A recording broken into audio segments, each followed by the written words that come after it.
Buenas tardes, bienvenidos, Versión de Arte. Rosa Valverde, una artista plural donde el buen gusto dialoga y se divierte como una estética de vida y de creación.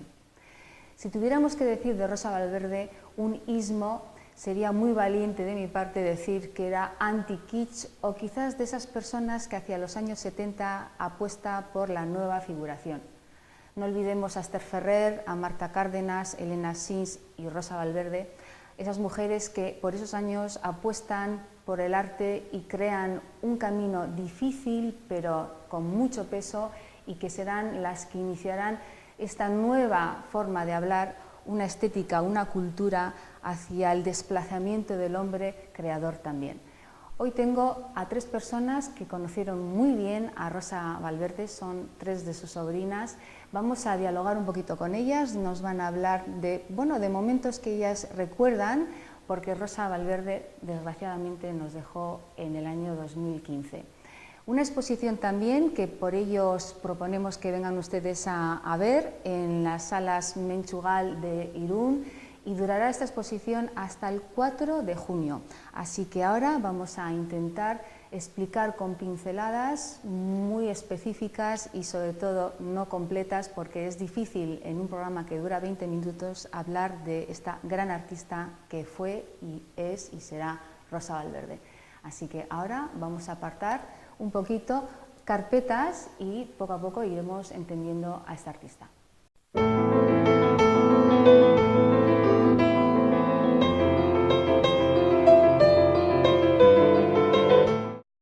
Bueno, tenemos a una de sus sobrinas, Usoa Jiménez de Aberasturi, lo he dicho bien, ¿verdad, Usoa? Sí, muy bien. Buenas tardes. Hola, ¿qué hay, Elena? Bueno, muy bien. Yo sé que me quieres hablar de un momento concreto de Rosa.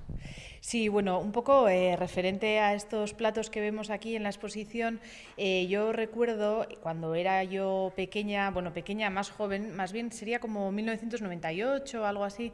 Ella tenía un taller en San Sebastián, en el centro, en la calle San Bartolomé, y yo creo que fue el momento en el que ella compró o desde luego le dio más utilidad a un horno para cocer cerámica que tenía, ¿no? Y fue cuando hicimos todo esto en el taller. Y luego, bueno, pues era el ambiente que había realmente era artístico y muy, pues de mucha mezcla, ¿no? Había niños de diferentes edades, algunos veníamos del entorno familiar, otros venían de manera anónima, otros eran hijos de amigos de ella y bueno, me gustaría recalcar cómo trataba Rosa la especial sensibilidad que ella tenía para con los niños, ¿no? Cualquier cosa que tú le propusieras como niño, ella duplicaba esa fantasía, ¿no? Y te hacía ver que lo que tú estabas creando era maravilloso y lo aumentaba, ¿no? Entonces eso, para la autoestima de un niño, siempre era una cosa muy grande, ¿no? Nos hacía sentir muy bien y nos motivaba mucho, siempre, ¿no? Lo que desde luego vemos clarísimamente es que Rosa era una mujer que necesitaba expresarse con materiales que quizás ella no era recelosa de que se viera que le inquietaba, ¿no? Porque nosotros entendemos que Rosa era pintora, pero ¿por qué no investigar pues con la cerámica, con la escultura? ¿No es así, Usa? Sí, sí, totalmente. Bueno, y luego a lo largo de toda su obra se ve, ¿no? Luego, y ella, en este momento hacíamos platos, hizo, bueno, un montón de objetos diferentes, Me ¿no? decías tazas, me decías Sí. incluso marcos, ¿no? O sea, Sí, tazas, marcos, luego unos colgantes, cualquier cosa que se le ocurriera y entrara en el horno, ¿no? Pues ella creaba y nos dejaba a nosotros también hacer, ¿no? Y luego con la sorpresa añadida siempre de los colores, ¿no? Del cocido, de qué color iba a salir y bueno, realmente era algo muy creativo, ¿no? ¿Tiene algo que ver también la relación con ese afán de acumular objetos? Porque era también muy coleccionista de figuritas de porcelana y de plástico, ¿no? O sea, y le gustaba mucho coleccionar cosas. ¿Esto le viene ya de siempre o desde que ella empieza a comprar el horno? No, yo te diría que es un poco de siempre. Creo que es de siempre. Bueno, esto es importante porque luego verán ustedes como en otra pregunta que vamos a hacer, ella iba comprando y acumulaba objetos y luego al tiempo los iba a utilizar para una de sus obras. Luego seguimos.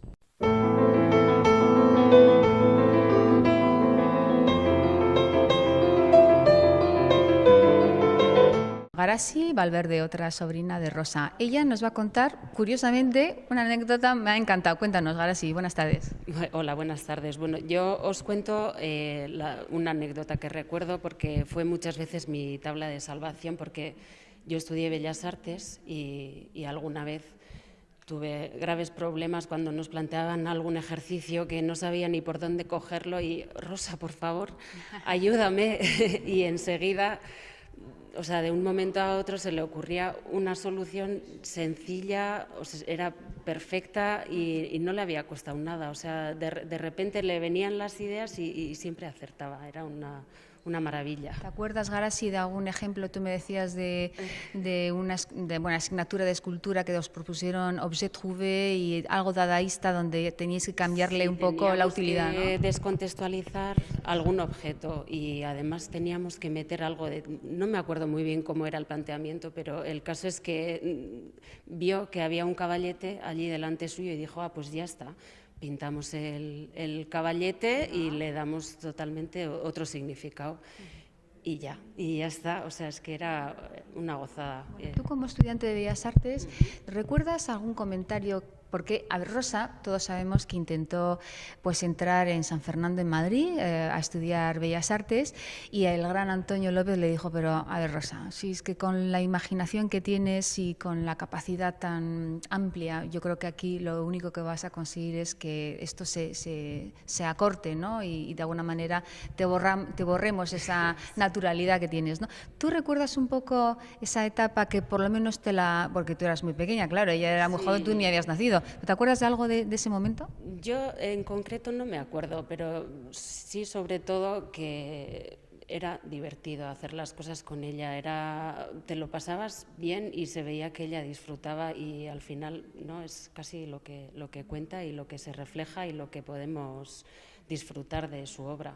De sus alumnos, ¿tú también sabes si les apoyaba? Venga, que tenéis que hacer Bellas Artes, tenéis que estudiar arte, dedicados a este mundo que es muy bonito. No, yo creo que más que nada animaba a la gente a disfrutar de lo que estaba haciendo y, como bien ha dicho Ursúa, te aupaba, te daba alas y todo le parecía estupendo, todo eran buenas ideas y te sentías a gusto con ella. Una tía espectacular que has tenido en tu regazo. Sí, especial en todos los sentidos, sí.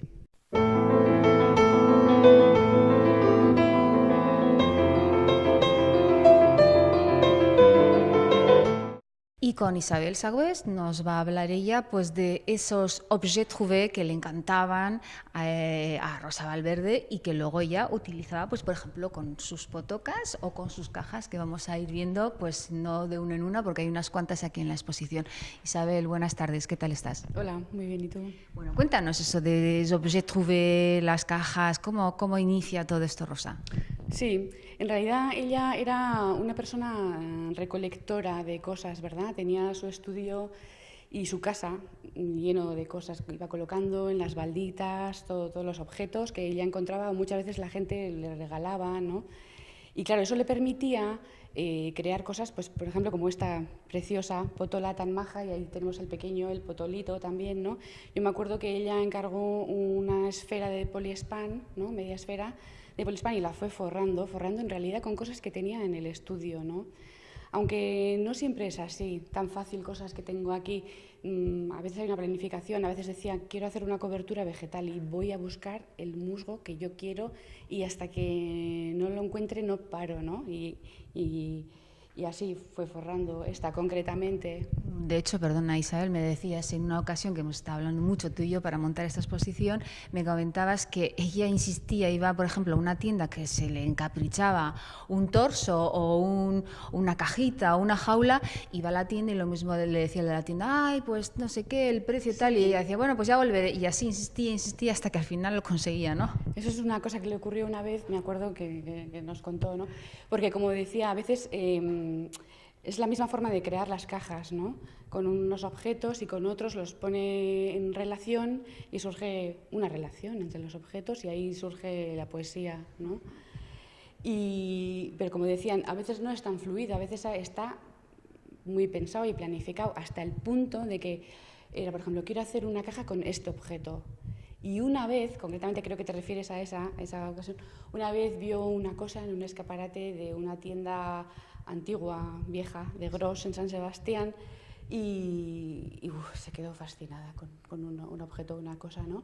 Y entonces entró a ver si se lo vendían y aquello no estaba en venta. Aquello no estaba en venta y el señor de la tienda le decía que eso no era propio de su comercio porque era un objeto publicitario de merchandising y que no se lo podía vender. Y ella estaba empeñada y lo quería, bueno, porque estaba loca con aquella figura.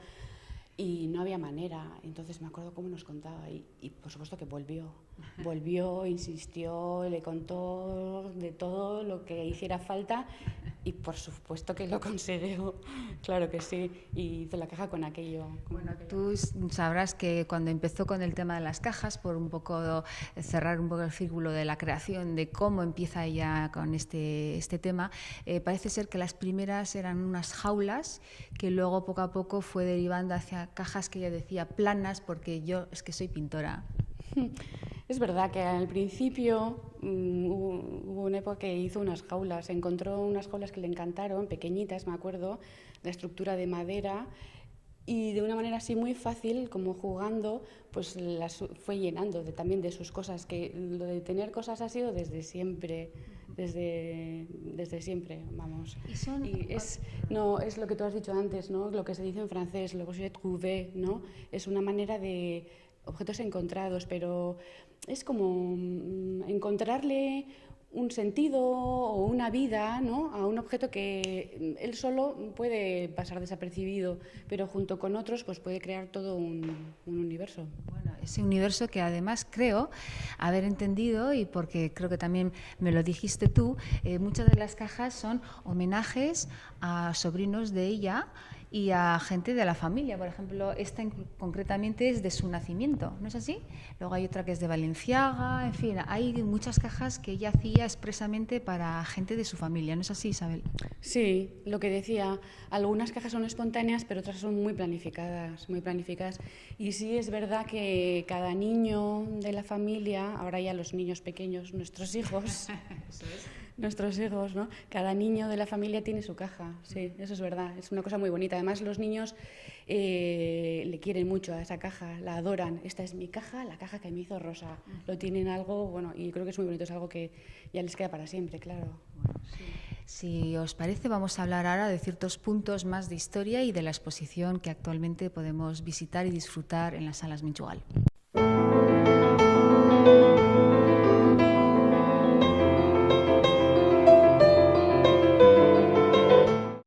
Bueno, yo creo que ya nos queda hablar sobre todo de, pues, por supuesto, de la exposición que actualmente podemos visitar en las salas Menchugal de Irún y, en fin, Rosa Valverde, podemos reencontrarnos con ella y con obras que no han sido vistas y muchas de ellas sí, pero bueno, yo creo que es un momento ideal para verla en su amplitud artística y de creación. Una exposición comisariada por Elena Busto, que aquí estoy, y donde he querido sobre todo hacer hincapié en esa mujer creadora donde no solamente lo espontáneo y la intuición le brindaba esa manera de componer y de crear, sino que también era una mujer donde la medida, la composición simétrica era un argumento de estudio y de análisis. Por ello, en la sala grande podemos encontrar paredes en donde hay una presentación muy clara de lo que ella trabaja como simetría y también como traslación y como rotación. Ahí vemos la mujer, bueno, matemática, geométrica, que ella también lo era, en una época en donde quizás por la influencia anterior de los artistas del grupo Gaur ya estaban ellos pues totalmente analizando, y ella pues con una visión mucho más de vanguardia, más hacia otras fronteras, más kitsch, más pop, más nuevo realismo. Ella pues explica una necesidad diferente y sobre todo muy femenina. Tengo otra vez aquí a mis dos grandes cómplices, porque una de ellas ha tenido que marchar, y quiero con ellas que me habléis, por ejemplo, de ese momento donde ella pues es de las pocas mujeres que amplía, ¿no?, ese camino femenino en un mundo masculino y bueno, y tiene una amistad con un grupo de personas que son ya una referencia. Isabel, tú me decías que sí, había una complicidad con ciertos artistas. Dinos algo. Sí, sobre todo en los años 70, ¿no? Es cuando ocurrió aquello, 70 y 80. Ellos eran un grupo, realmente eran un grupo de amigos y trabajaban y vivían y iban al estudio de uno, al estudio del otro y forman un grupo. Estoy hablando, nos podemos imaginar, pues, de José Llanos, de Amestoy y Ramón Zuriarrain y bueno, algún otro también más que se me Javier, subía, ¿no? su hermano Javier, y a veces se les acercaba Juan Luis Goenaga o Andrés Nagel, este grupo, ¿no? Ellos eran amigos y lo pasaban muy bien y ella ya lo explica muy bien, lo cuenta en unas líneas que tiene escritas en el catálogo de la exposición retrospectiva del Koldo Mitxelena. Sí. Eso es. Y Garasi, si te parece, ¿por qué no me hablas un poquito de la familia? Porque sabemos que es un pilar, ¿no? Y yo creo que ella, bueno, pues decide quedarse en casa, efectivamente, no va a Madrid para hacer su carrera de Bellas Artes y bueno, decide quedarse y yo creo que tiene un apoyo no solamente de sus padres, de sus hermanos hacia ella por su manera de ser y de sentir la vida, sino ella también hacia ellos como necesita apoyarse en su confianza y su complicidad, tú lo ¿no? estás diciendo, es una necesidad que bueno, pues como una familia bien unida y pues le ha ayudado durante toda su vida. Para ella era importante ese pilar, ¿verdad? Sí, muy importante. Tenía una relación muy, muy estrecha con todos sus hermanas, hermanos y padres y con su ama también. Bueno, unos años 70, 80, un poco de transición cultural, económica en este país y donde quizás San Sebastián pues no sabemos muy bien lo que le podía aportar a este grupo de jóvenes valientes que atacaban, ¿no? Un camino pues por formar y por darle un cierto peso, ¿no? Entonces, ¿tú sabes, Isabel o Garasi, sabéis de alguna galería donde ellos podían acudir para presentar estas ideas que ahora nos parecen normales, pero que en ese momento no lo serían? ¿Os suena de alguna? Bueno, yo me acuerdo la primera galería donde expuso Rosa, creo que fue la Galería Alga, cuando estaba en la parte vieja, en la calle en Beltrán. Su primera exposición fue en el Museo de San Telmo, ¿no?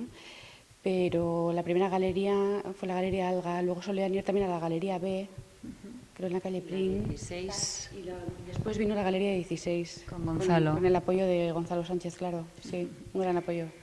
Bueno, yo creo que nos podríamos aquí quedar otros 20 minutos. No quiero olvidarme de la fase que a ella le emocionaba muchísimo, otra carpeta que era capaz de trabajar, que era la docencia con niños, porque ella no tuvo familia. Y bueno, pues yo creo que ese acercamiento que tenía con estos jóvenes que tenían esa libertad, los límites no existen, ¿no, Garasi? Y tú, como estudiante de Bellas Artes, ¿cómo vivías ese momento con ella cuando hablaba de sus alumnos? Pues la verdad es que yo creo que te tenía que gustar el arte y jugar con los materiales y así, pero es que mucho de todo eso lo completaba el estar con ella. Era muy rico en experiencia también.